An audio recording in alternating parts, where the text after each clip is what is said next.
The year was 1945. In a secret testing facility in the New Mexico desert, American engineers stood before one of Nazi Germany's most feared weapons, a captured V-2 rocket. They had studied every blueprint, examined every component, and run countless calculations. The mathematics was perfect. The engineering was flawless. Yet when they fired it, something impossible happened. The rocket, designed to rain destruction on London, refused to hit its target. Not once. Not twice. But every single time they launched it. The fuel systems worked. The guidance systems responded. The rocket flew exactly as designed. Except for one inexplicable detail that would haunt these engineers for decades. What they discovered in that desert would remain classified for 30 years, and when the truth finally emerged, it would reveal one of the most extraordinary acts of resistance in World War II history. If you're fascinated by untold stories from World War II and the hidden acts of courage that changed history, subscribe to our channel and hit the notification bell. This is a story that deserves to be remembered. Chapter 1: The Weapon of Terror. London, September 1944. The sound came without warning, a distant rumble that grew into a thunderous roar before anyone could react. Then silence. Seconds later, the explosion. By the time the blast echoed through the streets, 12 tons of TNT had obliterated everything within a 100-meter radius. This was the V-2, Hitler's verbal Tungswaffe, his vengeance weapon, and it was unlike anything the world had ever seen. The V-2 wasn't just a bomb. It was the world's first long-range guided ballistic missile, a technological marvel that shouldn't have existed in 1944. Standing 46 feet tall and weighing over 12 tons at launch, it could reach the edge of space before plummeting down at speeds exceeding 3,500 miles per hour. There was no defense against it. No warning system could detect it. No fighter plane could intercept it. When the V-2 struck, the first sound victims heard was the explosion itself. The missile traveled faster than its own sound wave. Over 3,000 V-2 rockets would fall on Allied targets before the war ended, killing more than 7,000 people. London bore the brunt of the assault, but Antwerp, Liège, and Paris also trembled under the supersonic onslaught. Each launch represented not just a weapon of war, but a glimpse into a terrifying future. The V-2 was the ancestor of every space rocket and intercontinental ballistic missile that would follow. In the hands of Nazi Germany, it represented the cutting edge of modern warfare. But the V-2's true significance went far beyond its immediate tactical impact. This was Hitler's answer to conventional warfare, a weapon that could strike from such altitude and speed that no existing defense could stop it. The psychological impact was immense. Londoners who had endured the Blitz could at least hear the bombers coming, could take shelter, could feel some semblance of control. The V-2 offered none of that. It simply appeared, struck, and vanished, leaving only destruction in its wake. The rocket was born at Peenemünde, a secret research facility on Germany's Baltic coast, where brilliant minds worked under the direction of Werner von Braun. These weren't just military engineers, they were pioneers of rocketry who had dreamed of space exploration since childhood. Now their dreams were being twisted into nightmares, their calculations transformed into trajectories of death. The V-2 represented both the pinnacle of human ingenuity and the depths of its misuse. Yet for all its sophistication, the V-2 had a critical weakness that few understood at the time. It was an incredibly complex machine, requiring thousands of precision components and countless hours of meticulous assembly. Every rocket was built by hand, each part carefully fitted into place. And therein lay both its greatest strength and, as the Americans would discover, its most profound vulnerability. Because the V-2 wasn't built by German engineers alone. It was built by slaves. Chapter 2: The Factory Beneath the Mountain. Deep beneath the Kohnstein mountain in central Germany lay a place that defied imagination, Mittelbau-Dora, a concentration camp built inside a former gypsum mine. Here, in 46 enormous tunnels stretching nearly 2 miles into the mountain's heart, the V-2 rockets were manufactured under conditions that belonged in Dante's Inferno. This was where Nazi ambition met human suffering on an industrial scale. The tunnels were vast, large enough to assemble the massive rockets, but they were also tombs. 20,000 prisoners worked here at the factory's peak, most of them political prisoners, resistance fighters, and Jews from across occupied Europe. They worked 12-hour shifts in perpetual darkness, breathing air thick with stone dust and chemical fumes. The temperature never varied from a bone-chilling 40 degrees. Many prisoners never saw daylight for months at a time. The work was killing them. Not slowly, not metaphorically, it was literally killing them at a rate that shocked even SS officers accustomed to the horrors of the concentration camp system.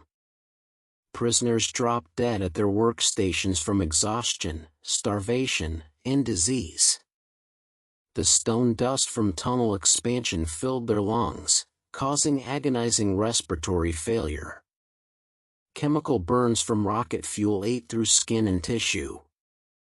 Accidents with the highly volatile propellants happened regularly, often incinerating workers where they stood. The death toll was staggering. More people died building V-2 rockets than were killed by the weapons themselves. Of the 60,000 prisoners who passed through Mittelbau-Dora, approximately 20,000 died there, a mortality rate of 1 in 3.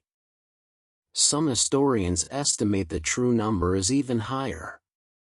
These weren't casualties of war in any conventional sense.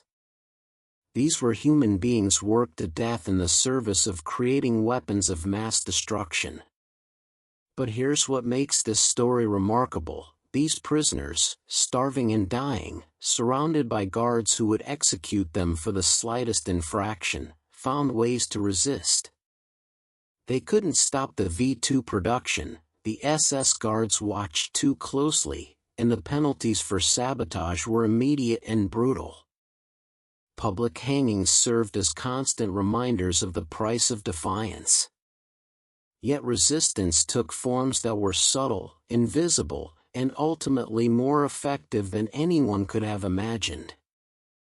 The prisoners who assembled these rockets were skilled workers, engineers, mechanics, electricians, men who understood exactly what they were building and how it worked. They knew that each rocket they completed would kill Allied civilians, perhaps Frenchmen like themselves, perhaps British or Belgian families. And so they resisted in the only way they could. They built the rockets perfectly, flawlessly, with one microscopic exception. They made sure these instruments of death would never reach their targets. What they did required extraordinary precision, nerves of steel, and a willingness to risk everything for a chance that someone, somewhere, might survive because of their courage. Chapter 3: The Invisible Rebellion. Sabotaging a V-2 rocket without getting caught required more than courage, it demanded genius. The prisoners at Mittelbau-Dora couldn't simply damage the rockets obviously. Every component was inspected, every assembly checked and rechecked by German engineers and quality control supervisors. A missing bolt would be noticed. A cut wire would mean execution. The sabotage had to be perfect, invisible to inspectors, yet catastrophic to the missile's function. And somehow, these dying men found ways to do exactly that. One prisoner, whose name has been lost to history, worked on the guidance system's electrical components. These systems were marvels of 1940s technology, primitive by today's standards but incredibly sophisticated for their time.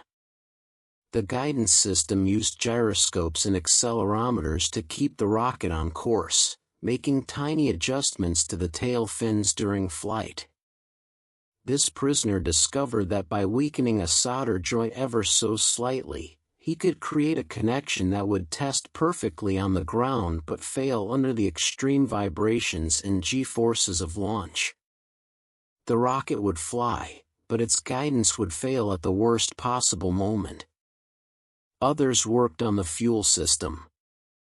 The V-2 ran on a volatile mixture of liquid oxygen and ethyl alcohol, pumped at enormous pressure through a complex network of pipes and valves.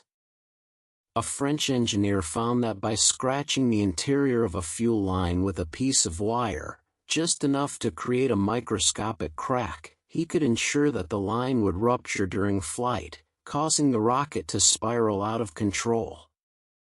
The scratch was so small that it passed every pressure test, but under the extreme conditions of launch, it would fail catastrophically. The tail fin assemblies offered another opportunity. These fins had to be perfectly aligned to keep the rocket stable during its supersonic ascent.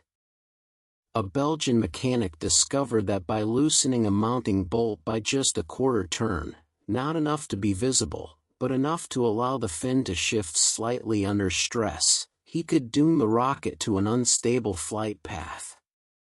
The rocket would launch beautifully, but as it accelerated, the loose fin would gradually shift, sending the missile tumbling through the atmosphere. Perhaps the most ingenious sabotage involved the explosive charges that separated the warhead from the rocket body. These charges had to fire with split-second precision at the apex of the rocket's trajectory. A Polish electrician found that by introducing tiny air bubbles into the explosive compound during assembly, he could cause unpredictable detonation failures. Sometimes the charges would fire too early, sometimes too late, and sometimes not at all. The result was the same. The warhead would never reach its intended target. The prisoners communicated their methods through whispers, through glances, through the universal language of resistance. They knew that if caught, their deaths would be slow and public, designed to terrorize others into compliance. They watched their comrades hang from cranes in front of assembled prisoners, left swinging for hours as warnings. Yet the sabotage continued. It continued because these men had already lost everything except one thing: the ability to choose how they would face their deaths. And they chose to face them fighting. The scale of this invisible rebellion is impossible to quantify. How many rockets were sabotaged? We'll never know for certain. But what we do know is this: an unusually high percentage of V-2 rockets malfunctioned, veered off course, or exploded in flight. German engineers blamed manufacturing defects, design flaws, and the pressures of mass production. They never suspected the truth, that the slaves building their weapons of terror were waging their own silent war, one rocket at a time. Chapter 4: Operation Paperclip. As Allied forces swept across Germany in the spring of 1945, a race began, not just to defeat the Wehrmacht, but to capture Nazi Germany's scientific treasures. The V-2 rocket program represented the most advanced aerospace technology on Earth, and both the Americans and Soviets knew that whoever controlled this technology would dominate the post-war world. What followed was one of the most controversial operations in American intelligence history, Operation Paperclip, a secret program to recruit Nazi scientists and engineers before the Soviets could get them. The prize was Werner von Braun himself, the brilliant and morally compromised architect of the V2 program. Von Braun had been a member of the SS and had personally witnessed the horrors of Mittelbau-Dora, yet he claimed his only interest was rocketry, not politics. Whether this was self-deception or calculated survival, American intelligence didn't particularly care. Von Braun and his team represented a quantum leap in rocket technology, and the United States was determined to have him. In May 1945, von Braun and over 120 of his top engineers surrendered to American forces. They brought with them a treasure trove, 14 tons of V2 documents and plans, hidden in a mine shaft in the Harz Mountains. But documents weren't enough. The Americans wanted actual V2 rockets, complete, functional weapons they could study, test, and reverse engineer. A special intelligence unit fanned out across Germany, racing to find and secure V2 components before they fell into Soviet hands. They hit the jackpot at Mittelwerk, the underground factory where the V2s were built.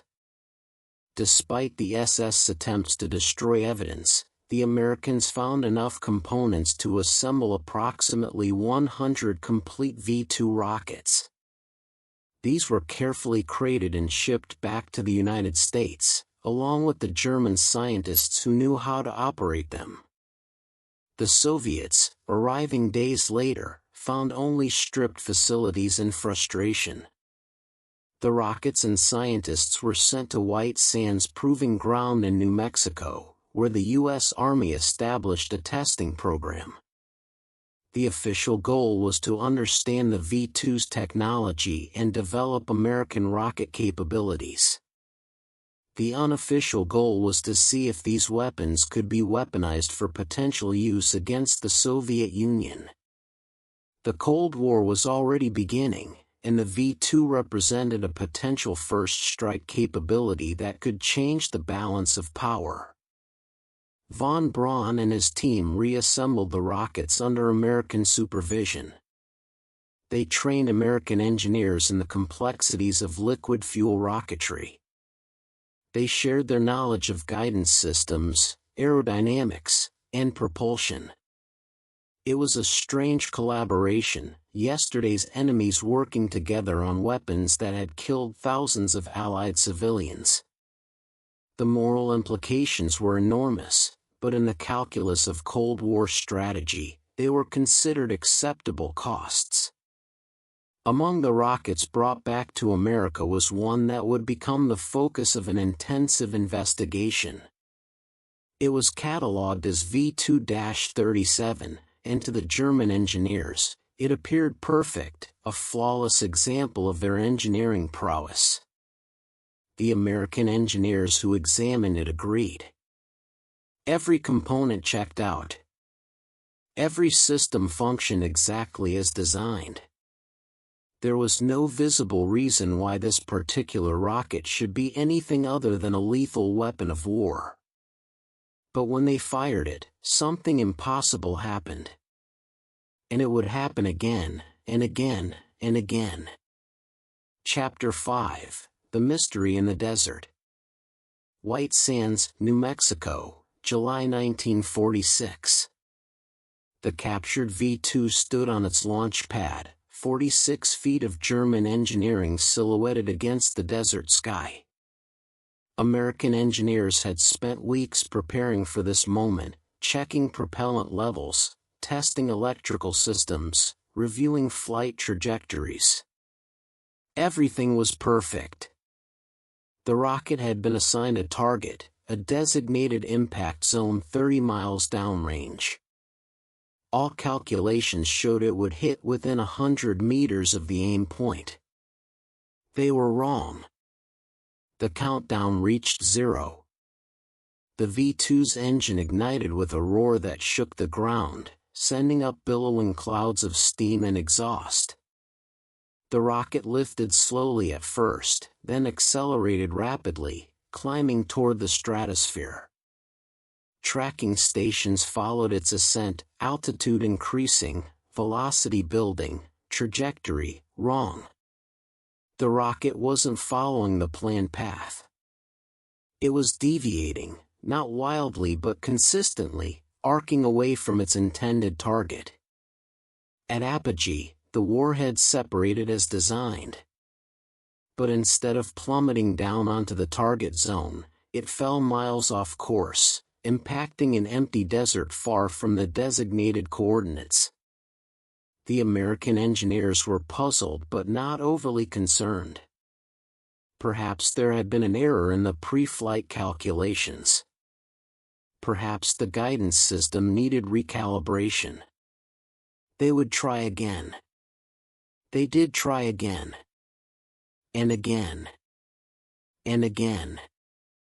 Each time, V-2-37 performed flawlessly during the launch phase. Each time, it deviated from its flight path in the final stage.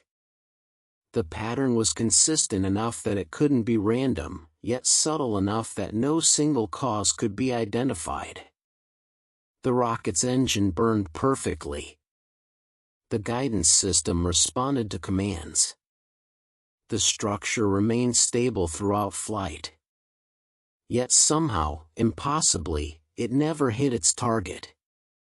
The lead engineer, a man named Thomas Jameson, became obsessed with the mystery.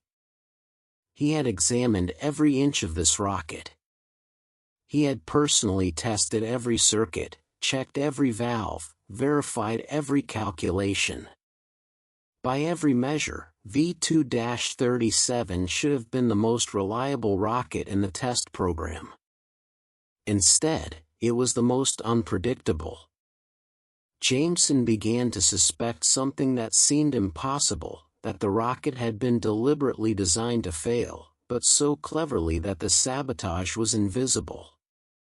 He ordered the rocket stripped down to its component parts. Teams of engineers examined each piece under microscopes, looking for any sign of tampering, any deviation from specifications, any clue that might explain the consistent malfunctions. They found nothing. The fuel lines were perfect. The guidance components met every specification. The structural elements were flawless. Yet the evidence of sabotage, if that's what it was, had to be there somewhere. Then Jameson made a decision that would prove crucial. He brought in the German engineers, including some who had worked at Mittelbau-Dora. He asked them a simple question: could this rocket have been sabotaged during assembly? The Germans' initial reaction was dismissive. Impossible, they said. Every rocket was inspected multiple times.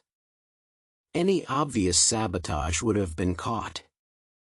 But Jameson pressed them: what if the sabotage wasn't obvious? What if someone who truly understood these systems wanted to make them fail, but only after they passed inspection? The room fell silent.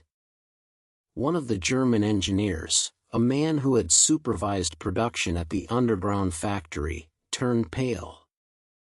He excused himself and didn't return for hours. When he came back, he carried a hypothesis that would change everything.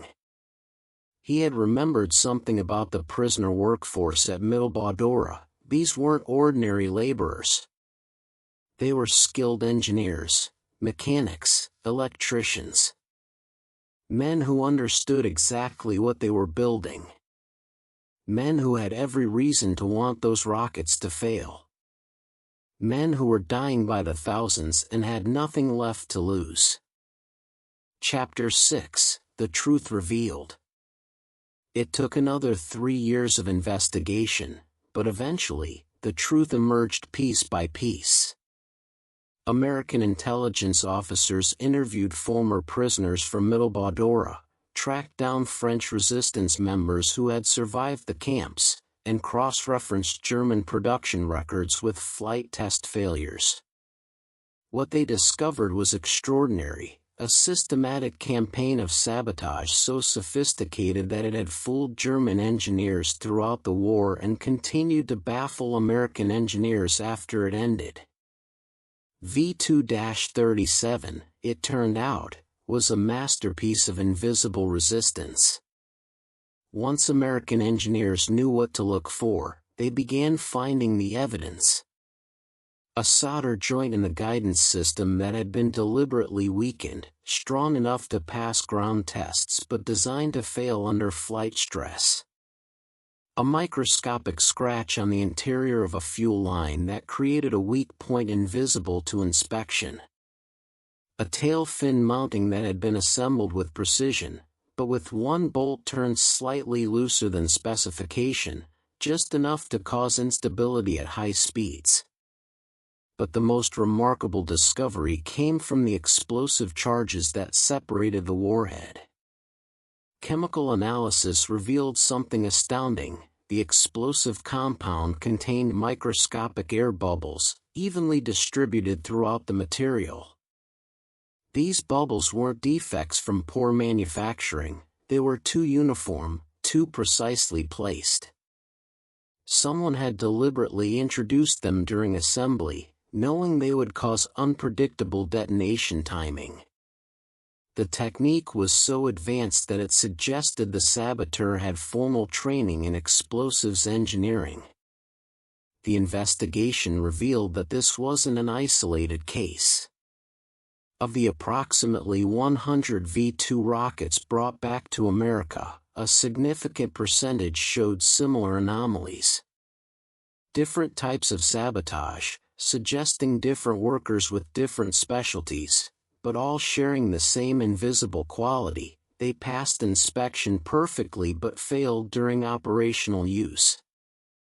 The German production records from Middle showed an unusually high rate of unexplained malfunctions in rockets produced during certain periods. American intelligence began interviewing survivors. One French engineer, who had worked on electrical systems at the underground factory, confirmed what investigators suspected.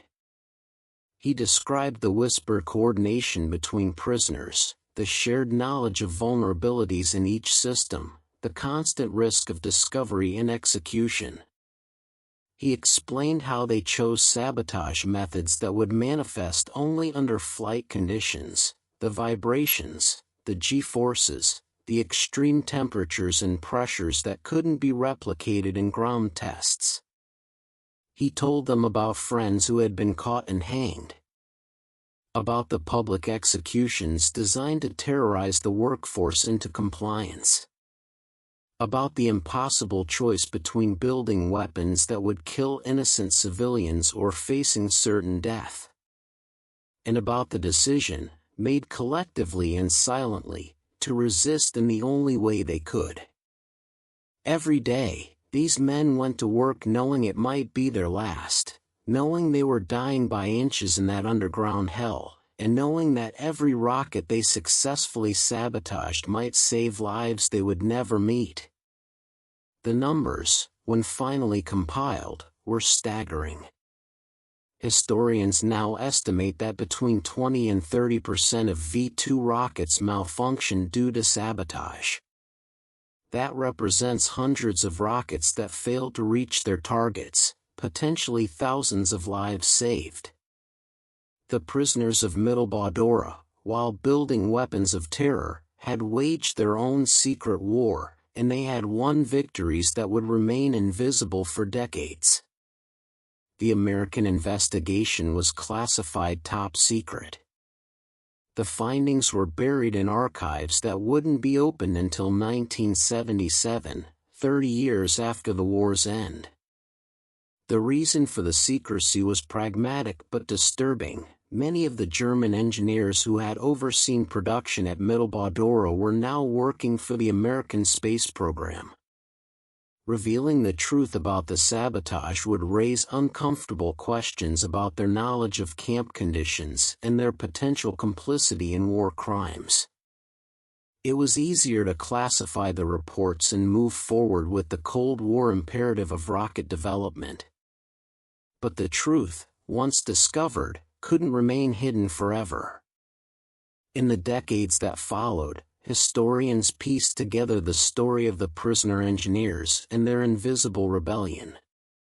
Survivors told their stories, each one adding detail to a picture of courage that defied comprehension. These were men who faced death daily, who watched their friends and colleagues work to death in darkness, who had every reason to surrender to despair. Instead, they chose resistance. They chose to fight with the only weapons they had, their skills, their knowledge, and their unwillingness to let their suffering be in vain. V2-37 sits today in a museum, a monument to both human ingenuity and human cruelty. It represents the pinnacle of World War II technology and the depths of Nazi barbarism.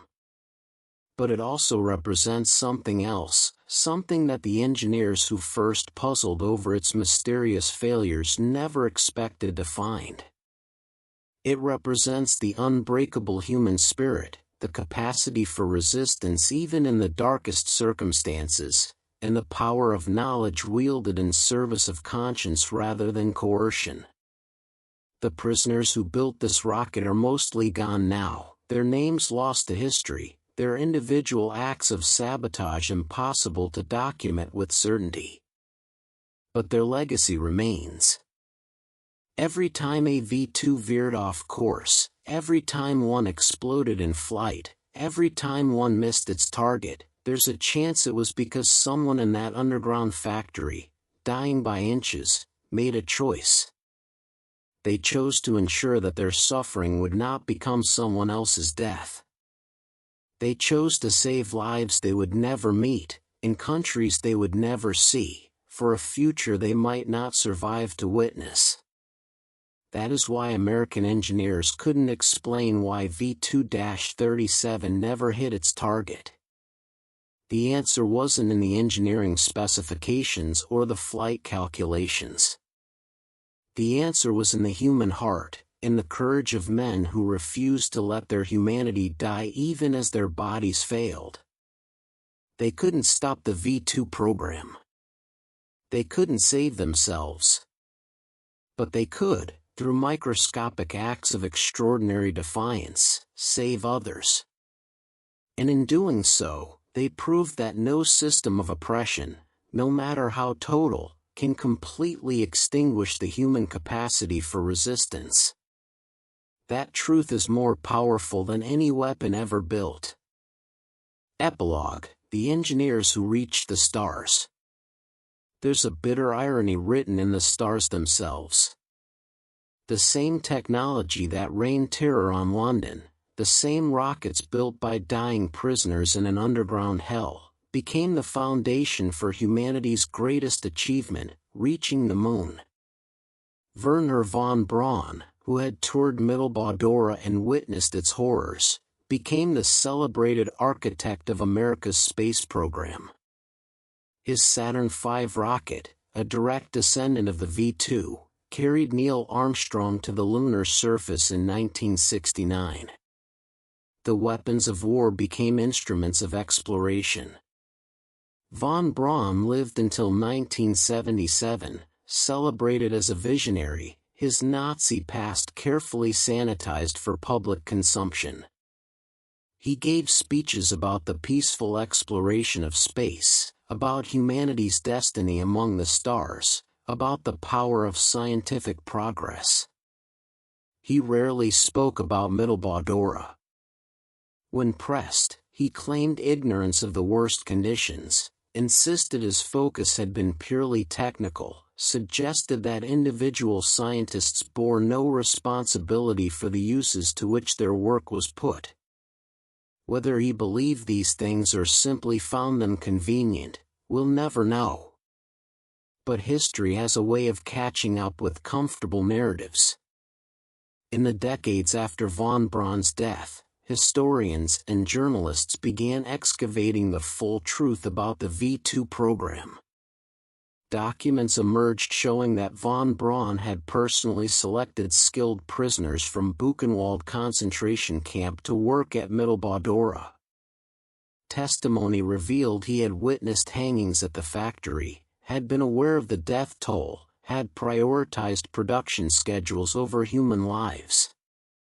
The hero of the space age had built his rockets on a foundation of corpses. The prisoners who sabotaged those rockets, meanwhile, received no ticker tape parades. Most died in the camps or shortly after liberation, their bodies too damaged by months or years of starvation, overwork, and chemical exposure.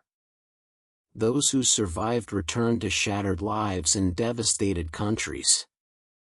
They carried memories they could never fully share, the horror of the tunnels, the faces of friends who didn't survive, the knowledge that they had resisted in ways no one would ever know or understand. Some survivors tried to tell their stories. They testified at war crimes trials, gave interviews to historians, wrote memoirs that few people read. They wanted the world to know that resistance had existed even in the deepest depths of Nazi terror, that courage had survived even in places designed to extinguish it completely. But their stories competed with the cleaner narrative of the space age, with the celebration of technological progress, with society's desire to move past the uncomfortable truths of World War II. Jean-Claude Rousseau, a French electrical engineer who survived Mittelbau-Dora, spent the rest of his life documenting the prisoner resistance. He tracked down fellow survivors, collected testimonies, compiled evidence of the sabotage campaign. In 1982, he published a book that was largely ignored outside academic circles. He died in 1994, still fighting for recognition of what he and his comrades had achieved in those tunnels. At his funeral, a handful of fellow survivors gathered, old men now, carrying scars both visible and invisible from their time in hell. The moral complexity of the V-2 story resists easy conclusions. The same engineering brilliance that enabled space exploration enabled mass murder. The scientists who helped America win the space race had helped Hitler wage his war of annihilation. The prisoners who sabotaged rockets saved lives but couldn't save themselves or the tens of thousands who died building those weapons. Progress and atrocity, courage and complicity, victory and tragedy, all intertwined in ways that make us uncomfortable precisely because they're so profoundly human. Today, when we watch rocket launches, when we celebrate achievements in space exploration, when we marvel at the technology that carries satellites and telescopes beyond Earth's atmosphere, we're watching the legacy of the V-2. Every modern rocket owes something to those terrible weapons and the brilliant, morally compromised men who designed them. But we're also watching the legacy of the prisoners who resisted, the legacy of people who proved that even the most sophisticated technology, even the most perfect engineering, means nothing without the human choice to use it wisely. The European Space Agency, in a small but significant gesture, erected a memorial at the site of Mittelbau-Dora in 2001. It lists the names of known victims and acknowledges the role of prisoner labor in rocket development. American space museums have begun adding context to their V-2 displays, noting the human cost of the technology. These are small steps toward a more honest reckoning with history, an acknowledgement that progress doesn't erase the suffering on which it was built. V-2-37 remains in that museum, a testament to all these contradictions. Visitors walk past it every day, usually without knowing its full story. They see an impressive piece of engineering, a relic from the early space age, maybe a reminder of World War II. Few realize they're looking at evidence of one of history's most sophisticated acts of resistance. Few understand that the flawed welds and microscopic scratches that puzzled American engineers were acts of extraordinary courage. Perhaps that's fitting. The prisoners who sabotaged these rockets didn't do it for recognition or glory. They did it because, stripped of everything else, freedom, health, hope of survival, they retained one thing: the ability to choose. They could choose to be merely victims, passive components in a machine of destruction. Or they could choose to resist, to fight back with the only weapons they had: their knowledge, their skills, their willingness to risk everything for a chance that someone, somewhere, might live because of their courage. They chose resistance. They chose it knowing they might never see the results, knowing their acts might never be discovered, knowing they would likely die in those tunnels regardless. They chose it because the alternative, building perfect weapons to kill innocent people, was unbearable. In that choice, made daily in darkness and despair, they claimed a victory that transcends any military triumph. They proved that humanity survives even in places designed to destroy it, that conscience persists even when consequences are fatal, that one person armed with knowledge and courage can still matter, even against impossible odds. The engineers who first puzzled over why V2-37 wouldn't hit its target were asking the wrong question. The question wasn't why it failed. The question was why anyone expected it to succeed, expected that men could be worked to death building weapons of terror without fighting back in whatever way they could. The prisoners of Mittelbau-Dora answered that question with every microscopic act of sabotage, every deliberate flaw, every invisible rebellion. They answered it by remaining human in a place built to dehumanize, by choosing resistance in circumstances designed to enforce absolute submission. Their names are mostly lost. Their individual acts of sabotage can never be fully documented. But their legacy endures in every V2 that missed its target, in every life potentially saved by a malfunctioning missile, in the testimony of survivors who told their stories to anyone who would listen. It endures in the uncomfortable truth that technological progress and human suffering are often inseparable, that the rockets that took us to the moon were built on the foundation of a concentration camp, that the boundary between hero and war criminal is sometimes frighteningly thin. And it endures in this, that no system of oppression, no matter how total, no matter how sophisticated, can completely extinguish the human capacity for resistance. The engineers who built V2-37 to fail proved that. They proved it in the only way that mattered, not with words or gestures, but with action, with sacrifice, with the quiet determination to ensure that their suffering would not become someone else's death. That is their monument, more lasting than any memorial, more powerful than any rocket. That is why their story must be told, remembered, and honored, not because it makes us comfortable, but because it challenges us to remember that courage appears in the darkest places, that resistance is always possible, and that every individual choice matters, even when it seems impossibly small.